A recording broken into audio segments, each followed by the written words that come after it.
da Santa Cruz, livrai-nos Deus nosso Senhor dos nossos inimigos. Em nome do Pai, do Filho e do Espírito Santo. Amém. Meu Senhor e meu Deus, creio firmemente que estás aqui, que me vês, que me ouves. Adoro-te com profunda reverência, peço-te perdão dos meus pecados e graça para fazer com fruto este tempo de oração. Minha Mãe Imaculada, São José, meu Pai e Senhor, meu anjo da guarda, intercedei por mim.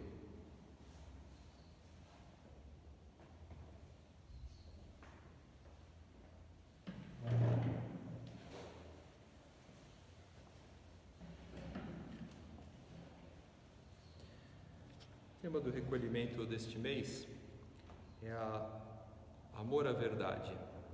Como é um tema assim amplo, a verdade, vamos dividir em duas partes nas duas meditações. Nessa primeira meditação vamos falar da verdade divina, as verdades da fé, tudo aquilo que Deus nos revelou nas Sagradas Escrituras. Evidentemente não vamos conseguir falar de tudo, mas vamos falar da forma de enfocar, de ver as Sagradas Escrituras e a verdade revelada.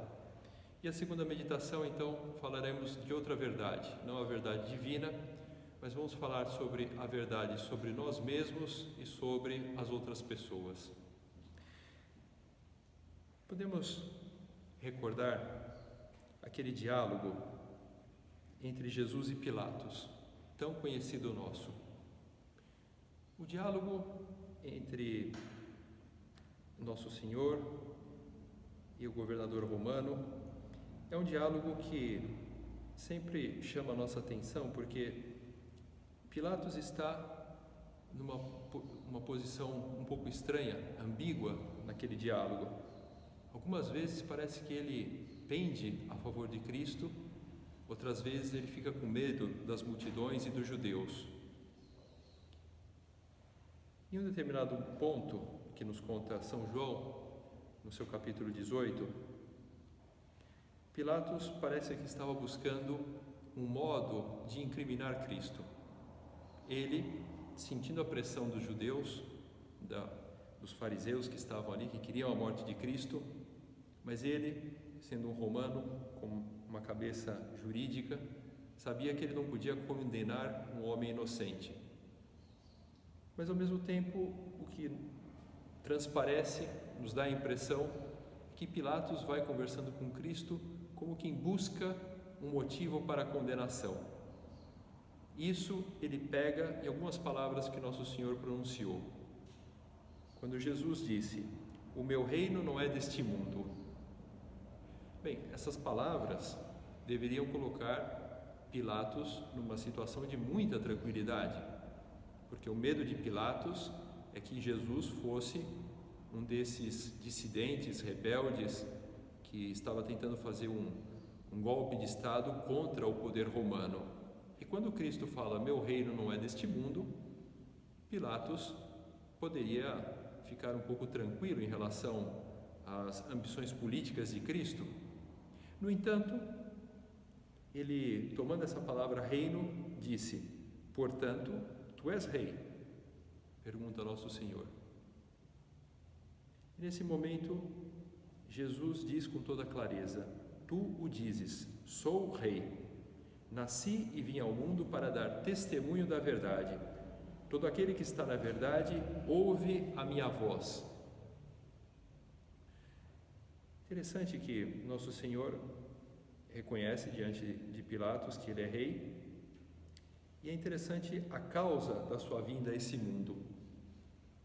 Vim ao mundo para dar testemunho da verdade. Cristo se identifica com a verdade. E diante dessa afirmação tão categórica, tão clara, Pilatos termina o diálogo com a pergunta: o que é a verdade? E já não fala mais com Jesus. Se afasta e vai falar com os judeus. O que é a verdade? Essa pergunta que Pilatos faz, e que aparentemente seria uma pergunta inocente, inclusive uma pergunta honesta, quando o homem pergunta o que é a verdade, se ele quer entender realmente. Mas nesse caso, nessas circunstâncias, Pilatos, com essa pergunta, mostra o seu ceticismo, mostra a sua desconfiança. Ele, na verdade, não acredita que exista uma verdade, por isso pergunta: e o que é a verdade? Ele não conseguiu reconhecer que a verdade encarnada, o próprio Deus, estava diante dele. Nosso Senhor é a verdade, veio ao mundo para dar testemunho da verdade, como líamos. Por isso, um cristão, se ele quer pensar sobre a verdade, ele nunca pode pensar só de uma forma abstrata, teórica, fazendo uma consideração, muitas vezes até correta, filosófica, mas esquecendo da parte divina. Deus é a fonte de toda a verdade. Um cristão que reconhece Deus e reconhece isso, ele já está numa posição de vantagem em relação ao homem que não crê. Nosso Senhor, pouco antes desse diálogo com Pilatos, na noite da última ceia, disse para os seus discípulos: eu sou o caminho, a verdade e a vida. Ele é a verdade. E nós podemos ter muitas atitudes diante da verdade. Podemos ter a atitude de fugir da verdade, como fez Pilatos, que não queria reconhecer, pelo menos não estava reconhecendo a inocência de Cristo, e no final termina por condená-lo. Ou podemos ter atitudes positivas. Eu pensava em comentar 3 atitudes que podemos ter diante da verdade. Uma primeira, que é como que a iniciação à verdade, poderíamos dizer assim, é o desejo de procurar a verdade. Isso é uma pergunta que nós podemos nos fazer agora, nesse tempo de reflexão, de meditação, tendo aqui muito próximo, né? Agora nesse momento em que estamos aqui nesse oratório, se você está na sua casa, você pode ver, né, o sacrário aqui atrás, Jesus no sacrário. Podemos fazer essa pergunta sincera diante dele: eu procuro a verdade, eu quero a verdade, eu busco a verdade importa para mim? Há um chamado experimento filosófico, embora a expressão seja um pouco estranha, porque a filosofia propriamente não tem um laboratório, mas é conhecida dessa maneira, um experimento filosófico que foi proposto por um filósofo já faz anos, que ele chamou de máquina de sensações. Essa máquina de sensações é uma situação hipotética que ele imagina e termina com uma pergunta. A situação é a seguinte: imagine que há uma máquina em que você pode se conectar e nessa máquina você recebe tudo. Você fica sendo alimentado, não falta nada, inclusive há um sedativo e você está como que dormindo. E nesse seu sonho, tudo que você deseja se realiza. Você é o senhor absoluto da sua vida, coisa que nós não conseguimos nesse mundo real. E o experimento filosófico era esse: olha, você se conectaria a essa máquina? Você gostaria de trocar a vida que você tem hoje, essa vida, por se conectar a essa máquina e passar a viver definitivamente nela, sabendo que será tudo muito bom, você vai ter as melhores sensações, por isso se chama a máquina de sensações. As melhores sensações que você quer, você vai ter nessa máquina. Sensações físicas, mas até também os chamados prazeres intelectuais. Você vai desfrutar de um bom livro, você vai conhecer as coisas, você pode ouvir também uma boa música. Você se conectaria a essa máquina? Essa é a pergunta. Bem, não é necessário dizer que muita gente se conectaria.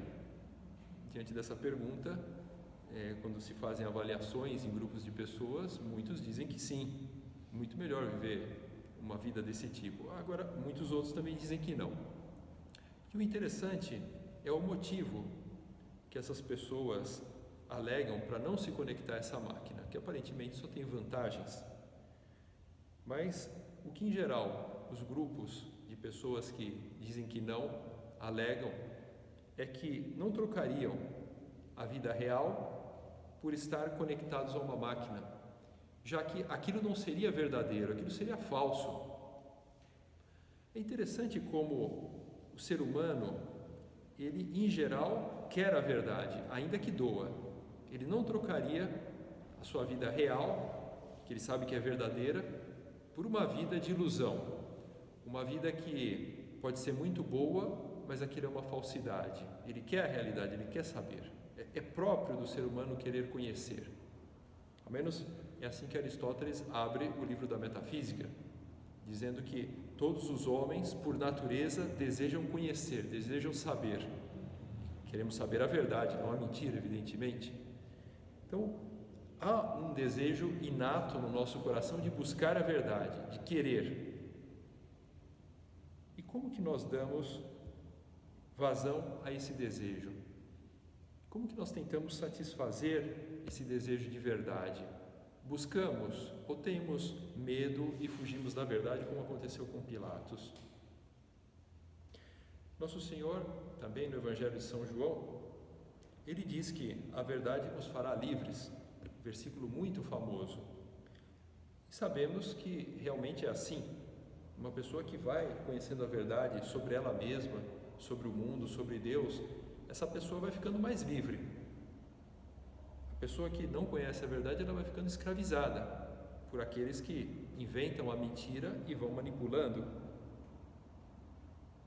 Mas claro, a verdade, ela é comprometedora, ela tem as suas exigências. Para buscar a verdade, você não pode se contentar com uma resposta fácil, que isso muitas vezes é o que às vezes nós queremos.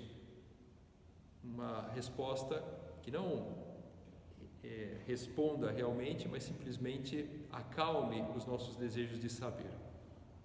Por exemplo, é interessante a postura que alguns cristãos têm diante de Nosso Senhor Jesus Cristo, ou melhor, diante da imagem de Nosso Senhor Jesus Cristo.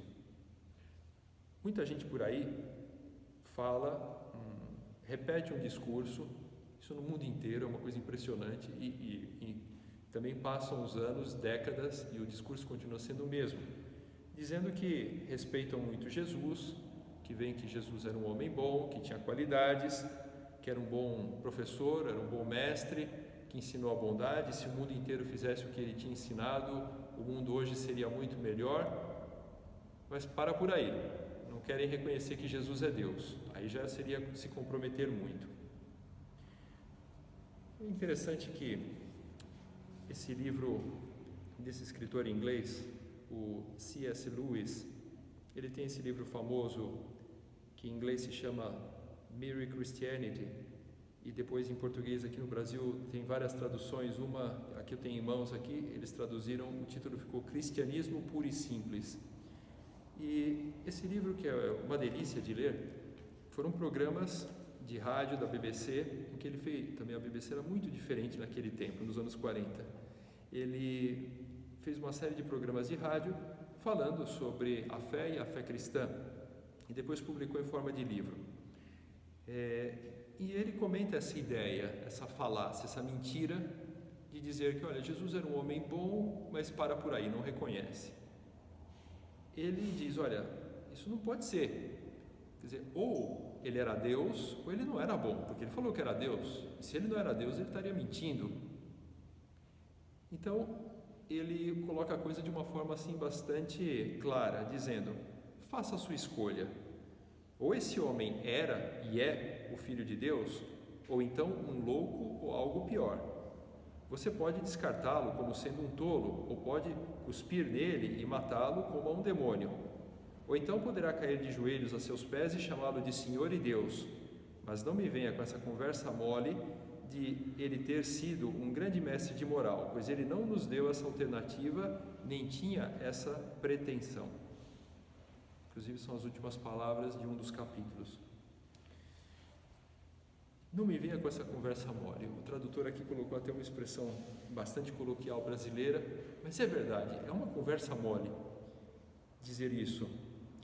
é próprio de uma pessoa que não está querendo buscar a verdade. A primeira coisa que um cristão deve fazer, mas não só um cristão, qualquer pessoa, diante de uma figura tão importante da história como Cristo, e que muitos dizem que era Deus, é assumir uma posição. Ou esse homem é realmente Deus, ou então não faz sentido eu tentar seguir o que ele falava. A busca da verdade, o desejo de conhecer a verdade, e aqui particularmente o desejo de conhecer a fé cristã. Essa é uma pergunta que nós podemos nos fazer. Quanto de esforço pessoal eu coloco para conhecer melhor a doutrina católica? E não vale a desculpa que nós não temos tempo. Isso qualquer um pode dizer, inclusive um sacerdote também. Nós sabemos que é necessário, que é importante. E é sempre necessário ir aprofundando, conhecendo melhor a nossa fé. O que é o Espírito Santo, por exemplo? Qual é a ação que o Espírito Santo tem sobre as almas, sobre o mundo e sobre a história? Uma pessoa que não vai aprofundando nessas verdades, ela não está buscando a verdade. É necessário querer conhecer cada vez mais. E uma segunda atitude, dizia que pretendia comentar 3. Uma vez que você busca a verdade, você encontra também. Não é tão difícil de encontrar a verdade. E aí vem a segunda atitude, aceitar a verdade. Eu quero aceitar a verdade? Essa é a pergunta que nós podemos colocar. Alguém pode pensar assim, não, mas é claro que eu quero aceitar a verdade. Eu, de uma coisa que quero é ser enganado. Porque se alguém me fala a verdade, eu vou seguir, eu estou interessado em conhecer. Será mesmo? Estamos falando da verdade divina, que é uma verdade comprometedora. Uma verdade que mexe com a nossa vida, nos transforma. Nós lembramos também da cena do Evangelho, um pouco parecida com a cena entre Pilatos e Jesus, mas agora entre Herodes e João Batista, entre o precursor. E João Batista, ele estava preso porque ele tinha dito que Herodes não podia estar com a mulher que ele estava, que era já casada com seu irmão. Era um adultério que eles viviam. E João Batista disse isso. O Evangelho conta, é surpreendente, que Herodes muitas vezes gostava de ouvir João Batista, porque João Batista era um homem que falava a verdade, que tinha esse poder de atrair, porque uma pessoa, quando fala a verdade, ela ganha seguidores. Não estou falando de redes sociais, estou falando de seguidores de verdade, gente que começa a pensar e ver que ali tem um poder que atrai. E Herodes era atraído, inclusive, por um homem que dizia o que ele estava fazendo de errado, mas é fraco. Acaba, no final, condenando João Batista à morte. Ele não aceitou a verdade no final. Ele no começo até se sentiu atraído por ela, mas teve medo, não aceitou. Como dizia, não é tão difícil de encontrar a verdade. Muitas vezes o grande desafio é aceitar a verdade uma vez que você encontra. Há um livro, eu gosto muito desse livro, ele se chama A Unidade da Experiência Filosófica. Infelizmente nunca foi publicado aqui no Brasil. Ele foi escrito por um filósofo francês, que foi o Etienne Gilson. E num dos capítulos ele fala sobre isso, sobre buscar a verdade e aceitar a verdade. E ele comenta: há um problema na raiz das nossas dificuldades intelectuais, porque os homens são bastante ansiosos para encontrar a verdade, mas muito relutantes para aceitá-la. Isso é o que nós vimos falando. Depois, um pouco mais adiante, ele diz: em poucas palavras, encontrar a verdade não é difícil. O que é difícil é não fugir da verdade uma vez que nós a encontramos. Herodes tinha a verdade diante dele. João Batista estava falando a verdade, mas ele não queria aceitar aquilo. Não queria admitir que ele estava em adultério. E Etienne Gilson, nesse livro, ele continua dizendo que quando nós encontramos a verdade, às vezes você pode até dizer sim, como quem vai aceitar, mas imediatamente você já diz mas, e aí você quer mudar um pouco a verdade que você encontrou. Ou ele diz sim e aí você quer completar um pouco e você já distorce um pouco a verdade. É difícil você encontrar uma pessoa que, diante da verdade, fala sim, ponto final, aceita. E ele comenta: os maiores entre os filósofos são aqueles que não se retraem na presença da verdade, mas a recebem com as simples palavras sim, amém. Acabou. Encerrada a questão. Encontrei a verdade. Isso é também uma pergunta de exame agora que podemos nos fazer. Eu aceito dessa maneira a verdade? A verdade é comprometedora, nós sabemos. Às vezes você tem que mudar a sua vida. Se você descobre que há um pecado na sua vida, é necessário mudar, ou que é não estou falando de um pecado grave. O caso de Herodes é bastante simbólico, porque era uma coisa gravíssima que ele estava fazendo, mas às vezes nós não queremos mudar em coisas pequenas na nossa vida. E não queremos conhecer a verdade divina por isso, porque podemos ter medo.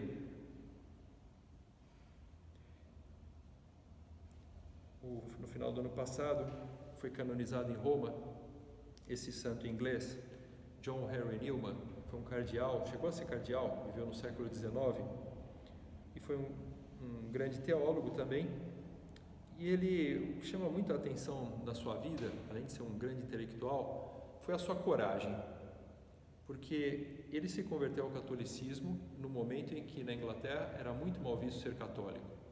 Ele era uma pessoa que tinha uma posição de destaque na sociedade inglesa. Era um professor de Oxford e um professor de destaque, porque era um bom intelectual, era um homem muito inteligente. Alguns dizem que ele é o melhor escritor em prosa da língua inglesa do século XIX. Não vou entrar na discussão aqui, porque não é o caso, mas, sem dúvida, é um dos grandes mestres da língua inglesa, em prosa e em verso também, que escreveu muita poesia, muito bonitas. E ele escolheu como epitáfio para o seu túmulo as seguintes palavras em latim: ex umbris et imaginibus in veritatem. Quer dizer, traduzindo, ex umbris é desde, a partir das sombras, et imaginibus, e das imagens, das aparências, in veritatem, até a verdade, que a sua vida foi isso, foi uma progressão de conhecimento da verdade, desde quando ele era adolescente, aos 15 anos, que ele teve uma conversão para o cristianismo, mas um cristianismo de tipo ainda protestante, que era praticamente só a Bíblia, até ele chegar na Igreja Católica, aceitando toda a doutrina católica, os sacramentos, o Papa. E esse homem, que pôs tudo a perder, ele perdeu a sua profissão, uma vez que ele se tornou católico, ele já não podia mais ser professor em Oxford. Ele decidiu abraçar a fé católica porque tinha encontrado ali a verdade. Eu abraço dessa maneira a verdade divina. Eu quero mesmo comprometer-me com ela. Nosso Senhor, ele era ousado quando ensinava. Nós nos lembramos que, por exemplo, depois do chamado discurso eucarístico, no capítulo 6 do Evangelho de São João, quando ele diz que era necessário que se comesse a sua carne e bebesse o seu sangue, que aquilo já era um anúncio da Eucaristia, muitos ali dos seus discípulos não entenderam essas palavras, ficaram com medo e foram embora. E São João nos conta que Jesus, ele disse para os 12 apóstolos, quer dizer, o que você faria, imagina o que você faria nesse momento, que os seus seguidores começam a abandonar você. Muita gente volta atrás e diz, não, peraí, não era bem assim. Jesus não fala, não era bem assim, ele fala, era assim mesmo. E diz, também vós quereis retirar-vos? Isso é um compromisso que Jesus tinha com a verdade, era o próprio Deus, ele não ia voltar atrás. Terceira atitude diante da verdade, já chegando ao final da nossa meditação: ensinar a verdade. É natural isso. Uma vez que você conhece, que você encontra, você quer falar da verdade. Alguém poderia pensar, bem, mas quem sou eu para ensinar a verdade? Eu não sou dono da verdade. Esse é o papo bem relativista que a gente ouve por aí, né? Eu não sou dono da verdade, quem sou eu? Olha, você é você, você é batizado, você tem um compromisso de ensinar a verdade divina. Todo batizado tem esse compromisso. E você não precisa pensar que você está sendo intrometido na vida de alguém se você está falando a verdade. Eu concordo, existem formas, existem pessoas que são inoportunas.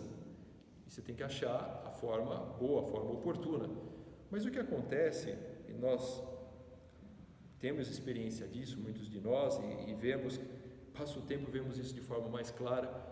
Muita gente à nossa volta tem dúvidas de fé e gostaria muito de esclarecer essas dúvidas. Queria perguntar, o sacerdote vê isso muito quando está no confessionário. Muita gente procura o sacerdote e quer saber, olha, mas isso, como que é isso? Uma verdade de fé, quer conhecer melhor. E esse é um trabalho que não só um sacerdote pode fazer, mas o leigo deve fazer também. Há um documento do Concílio Vaticano II que ele lembra isso, inclusive ele foi recolhido também no Catecismo da Igreja Católica, que ele diz que o trabalho de evangelização não consiste apenas no testemunho de vida. Também, é claro, você não pode dar mau exemplo, você deve dar um bom testemunho do que é a vida cristã. Mas ele diz, não consiste só nisso. O verdadeiro apóstolo procura as ocasiões para anunciar Cristo pela palavra, falando, seja aos descrentes, seja aos fiéis. É um dever nosso, de todo batizado. Há um livro que foi publicado faz 3 anos, escrito por um jornalista inglês, chamado A Estranha Morte da Europa. Esse livro foi um grande sucesso editorial na Europa, embora, em geral, muitos meios de comunicação não gostem da sua linha, né? É uma exceção entre os meios de comunicação quem compartilha dessa linha desse jornalista. Mas o livro vendeu muito, foi publicado praticamente em todos os países da Europa, traduzido em várias línguas. E ele fala de 2 coisas nesse livro. Ele fala dos problemas demográficos na Europa, nasce pouca gente, os imigrantes que estão chegando, que têm uma outra cultura, e por isso a cultura europeia está morrendo, já morreu, segundo ele. E ele fala isso, que a Europa perdeu a sua identidade. Esse que é o principal problema, não é um problema de números, é um problema de identidade. Em um determinado momento, ele analisa o fenômeno de que muitos jovens procuram outras religiões e principalmente a fé islâmica, que tem crescido muito na Europa. E ele fala, por que esses rapazes e moças, e com muita frequência as moças, não encontram o cristianismo? Se eles estão aborrecidos com o materialismo e o consumismo que eles estão vendo na Europa, que é maior que no Brasil, e eles querem uma coisa mais espiritual, o natural seria, bom, então procura o cristianismo, porque seja o que for, ainda há mais cristãos que muçulmanos na Europa, mas aí ele vai explicando o que ele pensa. Aliás, o próprio autor do livro, ele é agnóstico, ele não é cristão, mas tem uma atitude de respeito e compreende a importância do cristianismo na formação da Europa. E ele fala, em parte porque muitos ramos do cristianismo europeu perderam a confiança para anunciar a verdade ou mesmo acreditar na sua própria mensagem. Pararam de ensinar, pararam de falar o que é a verdade. Diante da verdade, podemos ter essas 3 atitudes: procurar, aceitar e ensinar, sem medo. Sem medo da verdade, porque, como dizia nosso Senhor, a verdade vos fará livres. Peçamos a nossa Mãe Santa Maria, que assim como ela reconheceu a verdade, desde da sua primeira aparição nos Evangelhos, quando ela aceita ser a mãe do Messias, quando aceita aquele anúncio, ela vai aceitando tudo que vem de Deus e vai tentando meditar no seu coração e querer compreender cada vez melhor. Peçamos a ela que nos ajude sempre a ter esse desejo de procurar aceitar e ensinar a verdade divina.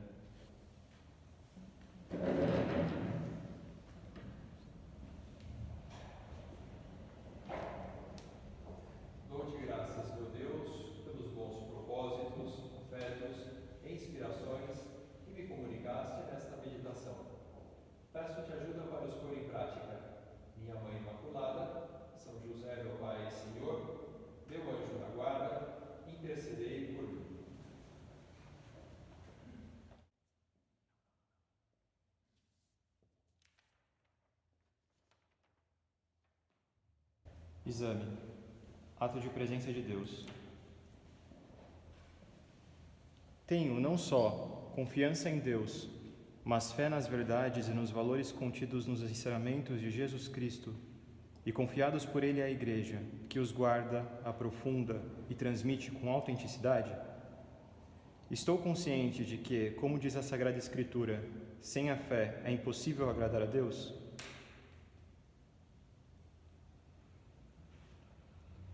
Sei que a fé religiosa não está no mesmo nível das posições ideológicas, das preferências políticas, das ideias opináveis, que cada qual escolheu a seu arbítrio. Percebo que a fé católica não tem por objetivo matérias opináveis, mas verdades divinas. Sinto, como católico, o grande dever de conhecer os ensinamentos que a Igreja, assistida pelo Espírito Santo, tem transmitido ao longo dos séculos como verdades de fé e de moral. Assumi o desejo explícito de João Paulo II e Bento XVI de que todos os católicos leiamos e meditemos o Catecismo da Igreja Católica, síntese da autêntica doutrina cristã.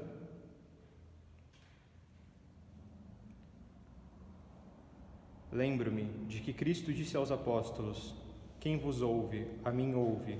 Quem vos rejeita, a mim rejeita.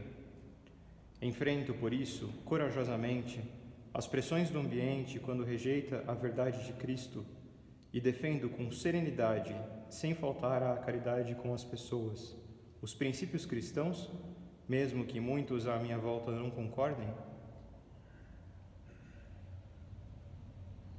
Evito discussões inúteis sobre religião, sem ceder na minha fé. Sei escutar com respeito as opiniões alheias e procuro o diálogo baseado em ideias e não em palpites?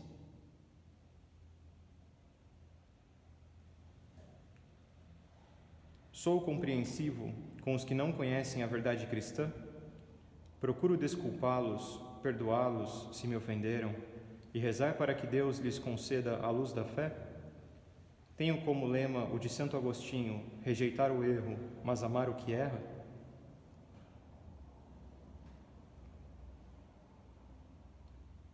Aceito e amo a verdade cristã, de tal modo que não fique na teoria, mas faço o possível para incorporá-la à minha vida?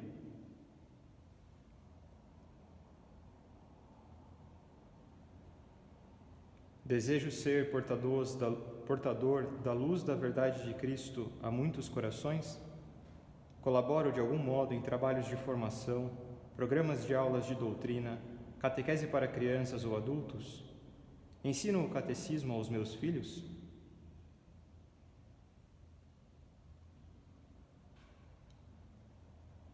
Amo e pratico a sinceridade no relacionamento com outras pessoas? Percebo que a sinceridade, que foge da mentira, da simulação e da hipocrisia, é condição necessária para um relacionamento leal, de amizade autêntica?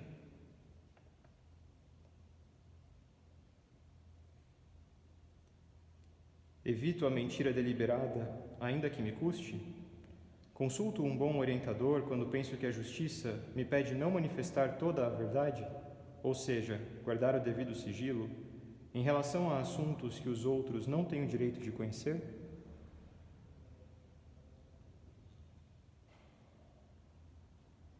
Educo meus filhos na sinceridade, animando-os a abrir o coração, mostrando-lhes com carinho que procuro compreendê-los, mesmo quando erram gravemente, e facilitando-lhes assim contar sem receio aquilo que mais lhes custa dizer? Reajo com serenidade ante essas situações?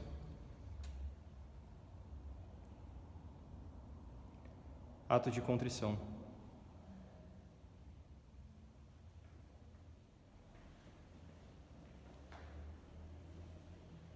Pelo sinal da Santa Cruz, livrai-nos Deus nosso Senhor dos nossos inimigos. Em nome do Pai, do Filho e do Espírito Santo. Amém. Meu Senhor e meu Deus, creio firmemente que estás aqui, que me vês, que me ouves. Adoro-te com profunda reverência, peço-te perdão dos meus pecados e graça para fazer com fruto esse tempo de oração. Minha Mãe Imaculada, São José, meu Pai e Senhor, meu anjo da guarda,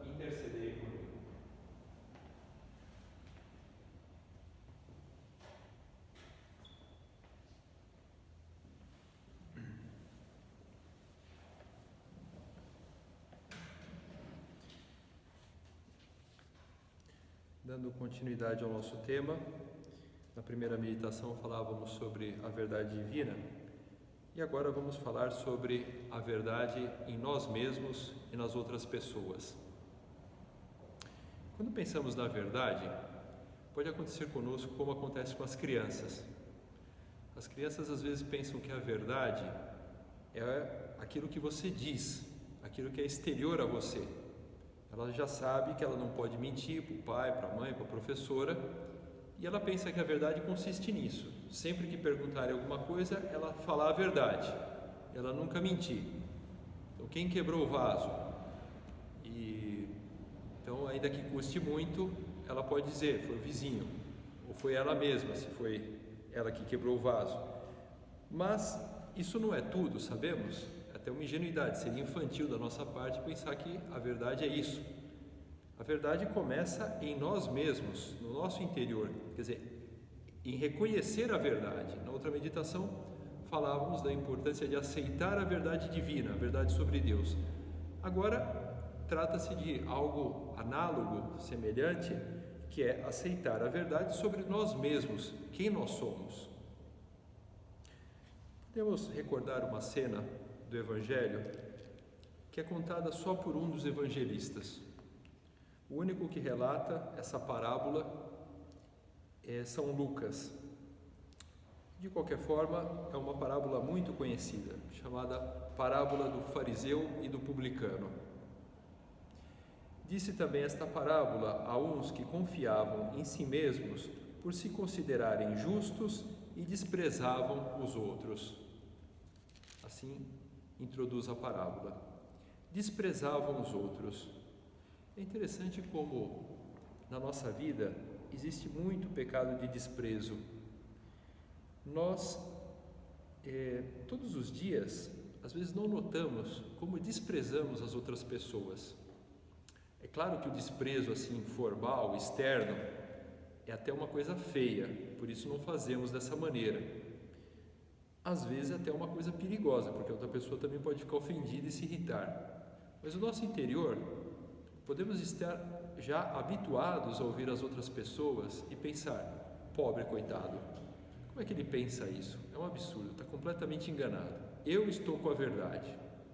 Isso pode ser uma coisa assim tão enraizada na nossa alma, que talvez já não reparemos mais, que estamos desprezando os outros. E por isso, Jesus, nessa parábola, ele tenta deixar isso claro, contando que subiram 2 homens ao templo a fazer oração.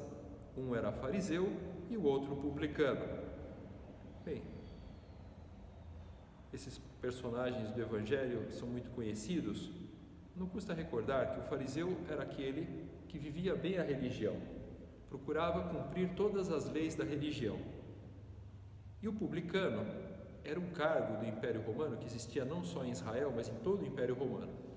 E tinha como trabalho tornar público aquilo que era de um cidadão, de uma pessoa. Ou seja, ele tomava propriedade e dinheiro das pessoas e passava para a República Romana.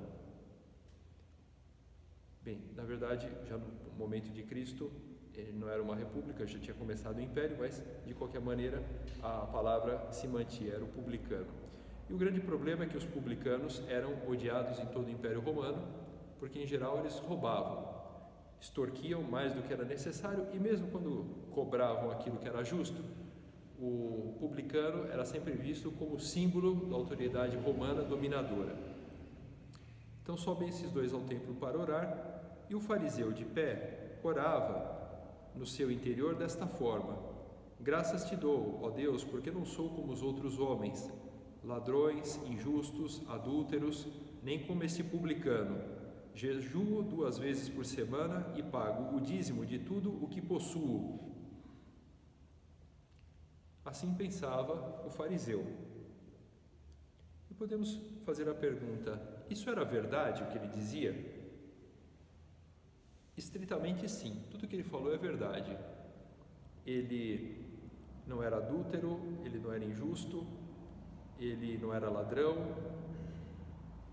e ele fazia todas essas coisas, jejuava, pagava o dízimo, Depois o Senhor conta que o publicano, ele faz a oração de uma forma diferente. O publicano, porém, conservando-se à distância, não ousava nem sequer levantar os olhos ao céu, mas batia no peito dizendo: meu Deus, tem piedade de mim, pecador.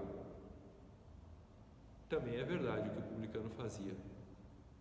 E o final da história é o que surpreende os seus espectadores, quando Jesus diz: digo-vos que este voltou justificado para a sua casa e o outro não, porque quem se exalta será humilhado e quem se humilha será exaltado. Então aqui você tem a falta de verdade da vida do fariseu. Não é que ele não fizesse tudo aquilo ele fazia mesmo, é verdade. Ali não havia mentira. Mas ele se autoexaltava. Ele pensava que ele conseguia fazer todas aquelas coisas que eram boas em si mesmas pelas suas capacidades pessoais. E aqui ele estava enganado, e aqui havia mentira na vida dele. Jesus coloca essa parábola de forma muito simbólica dessa atitude humana de pensar que nós somos superiores aos outros. De que, inclusive quando fazemos coisas boas, pensamos que tudo isso vem do nosso esforço, do nosso mérito pessoal, das nossas qualidades. Há um grande perigo em nós, e isso é o perigo que sofre um chamado cristão médio. Quer dizer, se você nunca assaltou um banco, você nunca roubou ninguém, você não cometeu um assassinato, alguma coisa assim muito grave, você corre o risco de se tornar esse cristão médio, que nunca cometeu nada de tão mal, tão pesado, tão grave, e no entanto, você também não é um bom cristão. Você fica naquela mediocridade. E isso é o que Cristo não quer. Qual é a fórmula para sair dessa situação? Reconhecer a verdade sobre nós. Reconhecer que nós somos pecadores. Isso é um ponto que às vezes algumas pessoas estranham. Por que a Igreja Católica fala tanto do pecado? E hoje, inclusive, muitos católicos às vezes querem esquecer o pecado. Quer dizer, qual é o sentido de tudo isso? Por que ficar falando dos pecados? Ou por que ficar falando da confissão? Bem, o motivo é simples, é porque nós somos pecadores. Todo homem é pecador. Se ele não reconhece, é que além dos pecados normais, ele ainda está com outro, que é o pecado da soberba, que impede de reconhecer como ele tem pecados na sua vida.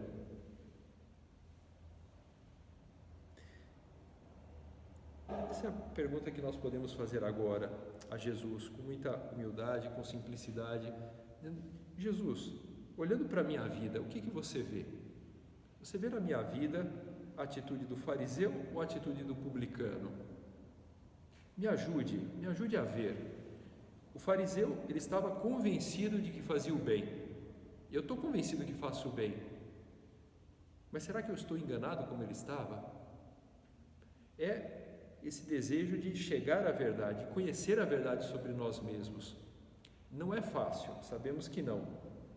Em geral temos medo, temos um grande apego à nossa própria imagem e temos medo de conhecer realmente como somos. Por isso é necessário pedir assim tanta ajuda a Jesus, que nos faça ver como somos. Ao conhecer a verdade sobre nós mesmos, somos como que levados a uma sinceridade conosco próprios, de pensar que, olha, você não é tudo aquilo que você pensava. Você tem limitações, você tem defeitos, há pecados na sua vida, você tem que pedir perdão a Deus como pediu o publicano. Uma pergunta que às vezes podemos notar na nossa vida é: por que sempre pensamos que temos razão? Dito assim, como falei agora, pode parecer que não é meu caso. Alguém pode pensar, não, peraí, não é bem assim. Não é que eu sempre penso que eu tenho razão. Às vezes eu reconheço que eu não tenho razão. Claro, quer dizer, uma pessoa que pensasse que tem sempre razão em tudo, era já caso de internação no manicômio, aí era louco varrido.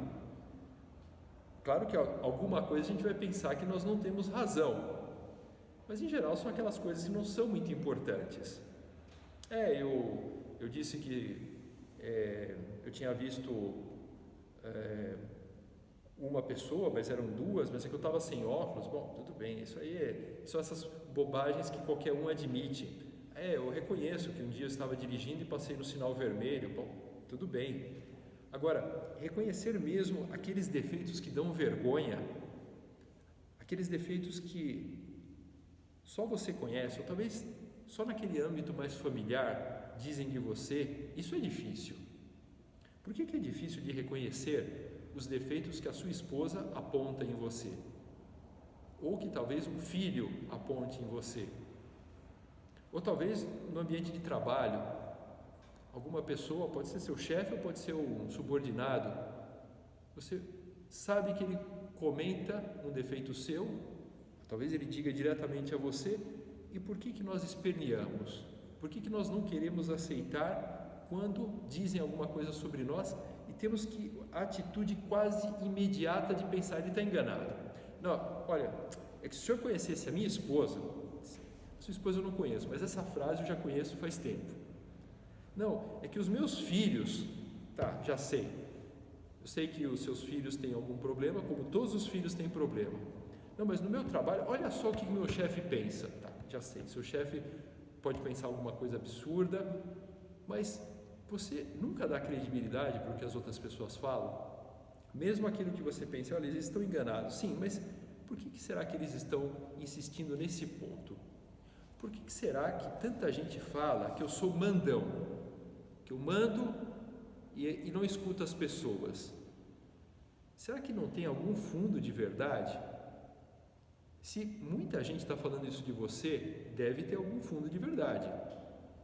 E quem diz mandão pode dizer outras coisas, que você é preguiçoso, que você é egoísta, ou tantas outras coisas que nos humilham, que nós não queremos reconhecer, não gostaríamos de ver em nós mesmos, mas a atitude honesta, sincera, de verdade sobre nós mesmos é dizer, será que não é assim mesmo?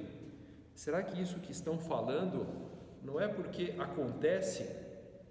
Não é possível que todo mundo à minha volta está delirando, todo mundo está pensando que eu tenho um defeito, mas eles estão vendo uma miragem. Eu sou um santo puro, um anjo, uma bondade de pessoa, e é um complô, é uma teoria da conspiração mundial que não reconhece as minhas qualidades. Não. Falando assim, vemos que é ridículo, é claro que é ridículo, mas é que o orgulho deixa o homem ridículo.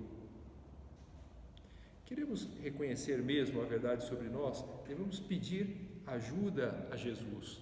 Jesus, me ajude a reconhecer realmente o que há de orgulho que impede que eu veja a verdade sobre a minha vida, que eu me conheça. Eu não posso me assustar com os meus defeitos. Jesus no Evangelho já falava que o justo cai 7 vezes. É natural, eu vou cair muitas vezes.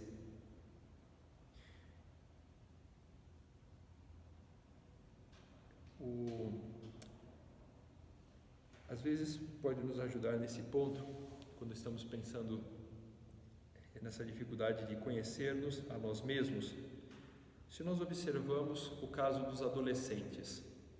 Então, o adolescente é um caso assim, muito fácil de compreender, porque é pura espontaneidade. Ele fala aquilo que vem à cabeça. Ele ainda não sabe disfarçar muito, coisa que é uma arte que o adulto depois ele vai cultivando e vai sabendo que algumas coisas não se deve dizer, pelo menos não se deve dizer em público. E ele vai disfarçando os seus defeitos, mas os defeitos estão lá do mesmo jeito. O adolescente não, são os defeitos em forma pura. Ele não consegue esconder. E é interessante como os adolescentes, muitas vezes, eles estão convencidos de que eles têm a verdade, que eles sabem tudo, de que eles não têm nenhum defeito. Você fala com o adolescente, sacerdote que atende, muitos adolescentes, moças e rapazes, ele fala que os grandes problemas da vida dele começam. Porque minha mãe, porque meu pai, porque a professora, porque a escola, porque os meus irmãos, porque a minha avó, porque o vizinho, porque o cachorro do vizinho. Ele vai falando uma série de coisas e às vezes você tem que introduzir e fala, e você? Olha, eu tenho que dar mais tempo para mim mesmo. Aí você bate a mão na testa e fala, meu Deus, ele não entendeu nada, né? Mas são assim os adolescentes. Como dizia esse escritor, o Oscar Wilde, uma das suas frases lapidares, ele era mestre em fazer frases curtas e assim com certo efeito, ele dizia, eu não sou tão jovem para saber todas as coisas. É bem próprio do jovem, né? Do adolescente pensar, eu já sei tudo. Mas essa atitude do adolescente, como eu dizia, está presente em nós também. Depois você deixa de ser adolescente, mas de certa maneira aquilo fica presente de forma um pouco disfarçada. Você já percebeu que pega mal, então disfarça um pouquinho, mas a verdade sobre nós mesmos e que nós podemos encontrar, um cristão encontra na oração, quando ele se coloca diante de Deus, é essa verdade de dizer, Senhor, eu estou aqui na sua frente agora, mostra quem eu sou, me faça compreender. Muito bom, no nosso caso, como católicos, se nos confessamos com frequência, quando fazemos um exame sincero diante de Deus, mas, meu Deus, me mostre, me ajuda a ver aqui os meus pecados, e principalmente esses pecados de orgulho, de não querer reconhecer a verdade sobre mim mesmo. Um pecado de gula, por exemplo, que é um pecado externo, é mais ou menos fácil de reconhecer e também não pega muito mal. Em geral, as pessoas não têm vergonha de confessar um pecado de gula, até um pecado de preguiça. Inclusive parece que é um pouco mais fácil de ser perdoado. Quer dizer, coitado, a pessoa trabalhou o dia inteiro, estava com fome e comeu um pouquinho mais, ou estava cansado e relaxou um pouquinho no final do trabalho. E muitas vezes pode até ficar na dúvida se foi ou não foi pecado. Agora, você reconhecer que você foi arrogante mesmo, que um filho foi falar com você e você não aceitou a opinião dele, isso custa mais. E por isso é necessário pedir essa ajuda a Deus, que nós reconheçamos a verdade sobre nós mesmos. Ao mesmo tempo, isso é importante também numa meditação, falando sobre a verdade, que nós devemos reconhecer a verdade sobre nós e há defeitos, há pecados, é claro, mas há coisas boas na nossa vida. Nós somos filhos de Deus. E aqui vem o equilíbrio. Por que um cristão não desanima? Ou por que às vezes alguns cristãos desanimam da vida espiritual? Porque eles centram tudo em si mesmos e quando começam a ver esses defeitos, eles desanimam, desabam. Ao contrário, um cristão bem equilibrado é aquele que sabe que existem defeitos na sua vida, mas como que equilibrando tudo aquilo, existe o amor de Deus e a filiação divina. Deus é meu Pai. E mesmo que eu veja defeitos em mim, como filho pródigo, eu não vou me desesperar, porque eu sei que Ele está comigo.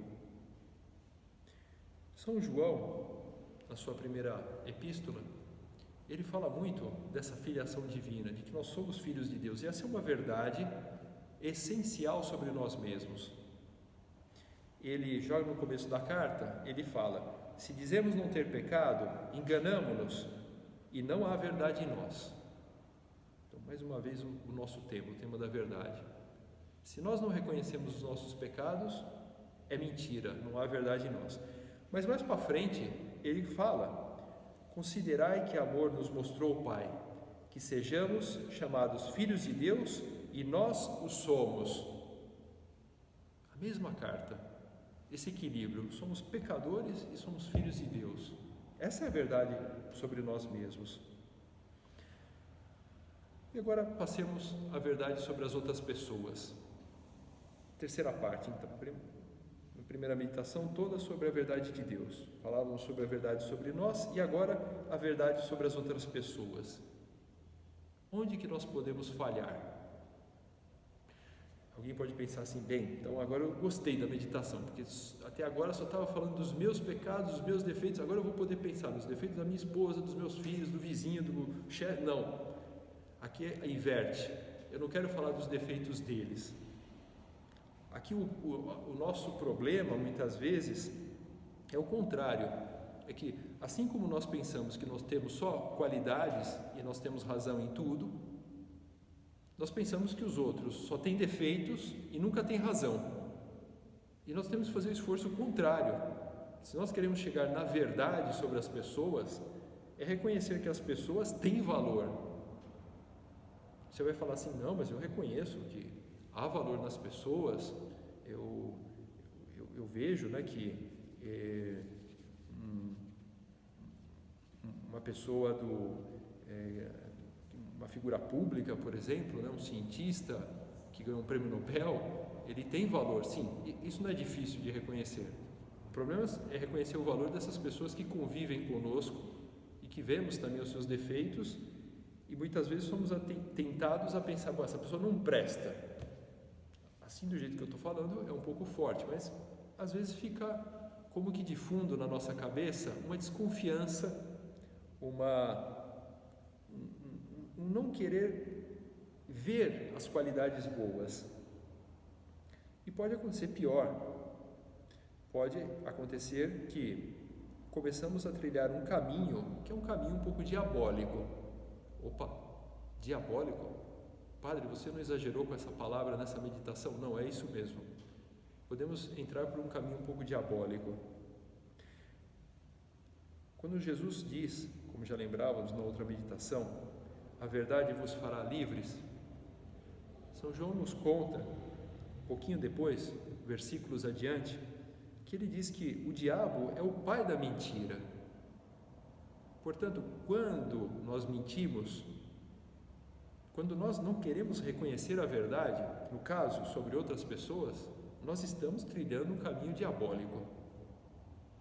Aliás, a palavra diabo, ela tem uma origem interessante aqui. Existe um verbo grego que é o verbo balo, que significa lançar, arremessar, atirar. Daí vem a palavra balística em português, que é o estudo dos disparos e dos lançamentos de projéteis. Então, balo, lançar. E existe uma preposição grega, que é a preposição dia, que significa através. Então, quando você lança alguma coisa através, você faz um diabalo. E desse verbo, que é lançar ou arremessar, atirar contra alguém, apareceu então o significado de calúnia. É um verbo grego que significa caluniar, é esse verbo diabalo. E quem é o caluniador em grego? É o diabolos. E aí apareceu a palavra diabo. Essa é a raiz etimológica, e por isso que aparece assim nos evangelhos, porque Nosso Senhor, que não falava em grego, estava falando em aramaico, mas ali ele usava uma palavra que significa isso, o caluniador. E traduzindo em grego, deu a palavra diabo. Então, isso pode nos deixar muito claro que quando você não reconhece a verdade, e pior, quando você calunia alguém, você está exercendo uma ação diabólica.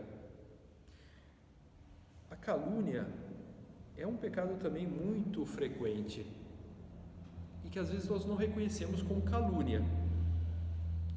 Pode acontecer que nós difamemos as pessoas, caluniemos, digamos mentiras e pensando que está tudo bem. Não está bem. Por exemplo, às vezes podemos exagerar histórias. Você viu o que aconteceu com ele? Aconteceu isso daqui, ó. Ele parece que fez isso. Parece, não é que ele fez, você não tem certeza. Ou, às vezes, se realmente aquela pessoa fez, é conveniente falar daquilo? Às vezes é. Quer dizer, uma pessoa trabalhando numa empresa, ele cometeu uma ação má, ele vai ter que ser demitido da empresa por aquilo. Então talvez o seu chefe e os outros tenham que conversar entre eles e falar, olha, ele fez isso, devemos ou não devemos mandar embora. Às vezes pode acontecer, mas se nós paramos para pensar na nossa vida, talvez nós tenhamos a língua assim bastante solta, uma língua caluniadora, uma língua diabólica para falar das pessoas. Será que nós não poderíamos frear um pouco a nossa língua? E quem diz a língua, diz aquilo que está no interior. Nosso Senhor fala no Evangelho, né, que é do interior do homem que vai saindo todas essas coisas. Então, nós temos sempre que fazer um exame do que levamos dentro. Por que nós difamamos as pessoas? Por que às vezes nós podemos lançar uma calúnia, uma mentira, um pouco disfarçada? Por que nós queremos tirar a boa fama que uma pessoa tem? Se nós somos corajosos, a resposta é simples, é inveja. Nós temos inveja. Aqui também, uma das experiências de confessionário que um sacerdote tem, é que o pecado da inveja talvez seja dos 7 pecados capitais o mais difícil de reconhecer. Pessoas que às vezes vão se confessar e pedem ajuda ao sacerdote. Padre, pode me ajudar? Sim, claro. Então, uma forma simples de ajudar uma pessoa é dizer, então eu falo os 7 pecados capitais e você faz um breve exame, se tiver alguma dúvida você me pergunte também. Tá bom, então você vai falando. Preguiça, vixe, muito. Gula, também, né? Então tá bom, esses aí a pessoa entra de cabeça em geral, né? Reconhece de cara. Aí você vai falando dos outros, sempre tem alguma coisinha, né? Aí quando você pergunta, inveja? Não, inveja não. Eu não tenho inveja. Certo, você não tem inveja, você pensa que não tem inveja, né? Começa a fazer um exame sincero e começa a descobrir por que você às vezes gosta.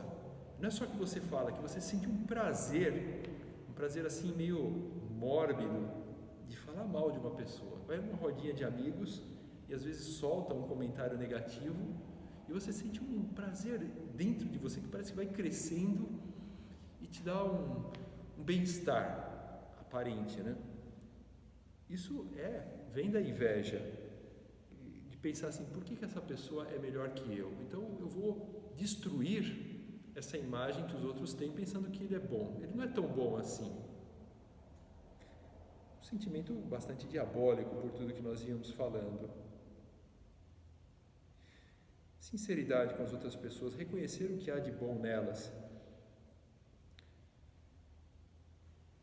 Uma vez que nós reconhecemos isso, experimentamos uma grande alegria também. O invejoso nunca é feliz. O invejoso, como ele está sempre preocupado em que as pessoas podem ter uma boa apreciação dos outros e não dele mesmo, ele está sempre inquieto, inseguro, sem paz. Ao contrário, quando você parte desse princípio, olha, as pessoas são boas. Ao mesmo tempo, claro que como eu, são pecadoras, mas são boas. Você vive de uma forma mais tranquila, inclusive de uma forma feliz. Você se alegra com as vitórias das outras pessoas, ou se entristece até com as suas derrotas, porque o invejoso é aquele que, quando vê então uma derrota, quando vê uma pessoa caída, aí ele mais uma vez sente aquela alegria mórbida. O invejoso, ele tem uma atitude bastante urubulina. Não sei se existe a palavra em português, mas vocês já entenderam, né? Então ele tem algo de urubu nele, ele quer se alimentar de carniça, carne podre, morta, uma coisa horrível. Ao passo que uma pessoa que vence a inveja, que olha com outros olhos, que vence essas tentações diabólicas de ver a bondade nas outras pessoas, essa pessoa experimenta uma verdadeira alegria, a alegria própria de um filho de Deus que vê nas outras pessoas irmãos, outros filhos de Deus. Sente a mesma alegria que sente Deus diante da bondade das outras pessoas. Peçamos a nossa Mãe, Santa Maria, que nos ajude sempre a reconhecer a verdade em nós e nos outros, essa verdade que era o seu próprio Filho. Ele era o caminho, a verdade e a vida. Que nós reconheçamos a verdade que é uma imagem de Cristo nesse mundo.